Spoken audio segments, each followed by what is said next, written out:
Biyahe na nga tayo ng Victory para pumunta ng Pasay. Bili na nga ako ng unit doon at kukunin na lang natin. Ito na nga yung Victory na sinakyan namin. Sana sa gilid ako ng bintana dahil di ako makatulog. Pero marami na nakasakay at buti na lang may CR din yung nasakyan natin. Siyempre patuloy tayo sa biyahe at dumating na nga tayo dito sa CCQ para kumain muna. Dito nga hindi na ako naggabihan. Ang aniyaya ko si Kuya Ryan, lugaw at para matikman din natin yung lugaw nila dito. Dito nga ay meron silang mami at lugaw. Dito nga yung lugaw with egg nila ay 50 pesos. Yung sa atin ay 25 lang. Limited lugaw pa yon. Talagang mahal pero masarap naman. Okay din naman. Eto, kumain na muna kami. At biglaan nagbusi na rin yung bus namin at nagabang na rin kami para makabiyahe. Sa hindi inaasahan, tumawag na nga yung kasama ko na kumukuha ng sasakyan. At ang sabi, nandito na daw siya sa Tarlac. Kaya naligaw na rin kami dito sa Tarlac.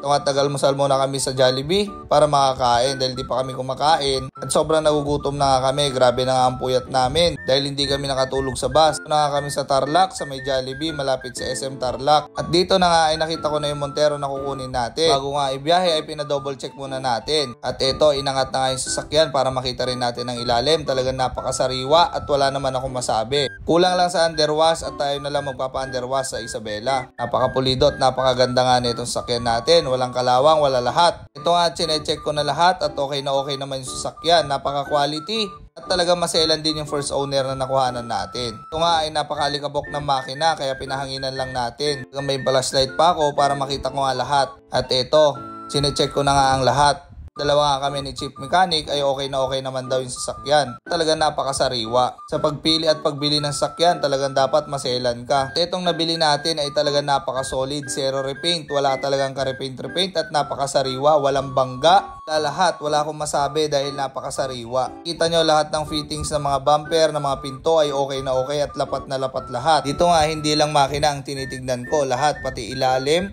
loob, labas, lalong-lalo na ang paint. Gulong lahat, pati i-check nyo. Mas magandang walang issue at goods na goods yung makukuha nyo. Lalong-lalo na sa headlight, ayaw na ayaw kang naninilaw. Ito nakuha natin ay napakasariwa at napakaganda. Urig na urig lahat, pati paint. Kung nga lang na videohan nung pinag-check ko yung sasakyan pero talagang na-scan natin at talagang original odot. Nung beses ko nga in-scan at okay na okay, walang lumabas na issue. Mga diagnose natin sa sasakyan. Siyempre, inayos na namin ni attorney ang papeles ng sasakyan na Montero na kukunin natin. Solid at napakabait ni attorney Rodel. At alam niyang dayuhan tayo ay inuna na niya tayo at inasikaso niya tayo agad at napaka-cowboy. At napakabait na attorney. Ito na nga yung sasakyan natin. Pasilip ko muna sa inyo yung loob. Dahil sobrang pagod ko at first time daw magmamaneho ni Kuya Ryan ng Montero Sport. Kaya siya na muna ang pinagmaneho namin dahil parehas kaming puyat. At nagkasublatan na lang kami magmaneho pa uwi. Ito nga ay nandito na kami sa San Jose. Pauwi na kami ng Isabela. Dito nga ay pinagmamasdan ko ay napaka-pogi at napakasariwa talaga nung nakuha nating Gen 3 na Montero Sport. Acquire 2018 nga pala itong Montero natin na to. 65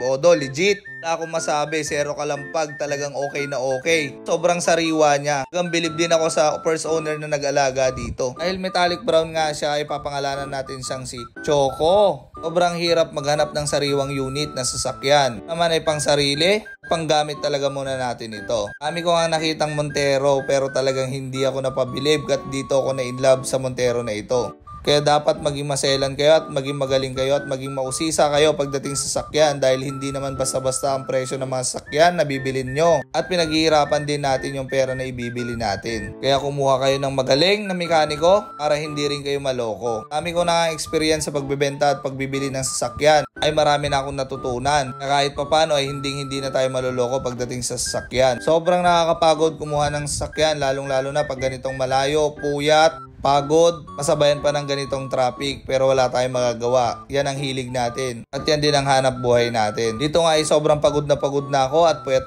na ako dahil hindi ako nakatulog sa bus. Nagbiyahe tayo kaya eto, pumihit na kami. Sublatan na lang kami ni Kuya Ryan magmaneho. At sobrang traffic nga. Ito at bumaba muna ako para maka-CR dito. Sobrang tagal mag-go. Ay napaka-traffic. Kinabukasan nga ito, dinala ko na sa karawasan para malinisan na yung Montero natin. Na si Choco, ito nga't napakasariwa. Talagang lumabas na yung kulay niya at sobrang linis niya na. Hintayin nyo yung vlog ko dito ay talagang napakasariwa na itong sasakyan natin na ito. Sobrang linis at napakaganda. Ito nga lahat ng mga markings ng makina ay hindi talaga nagalaw at napakasariwa. So yun, hanggang dito na natin video. Maraming salamat sa lahat ng manonood.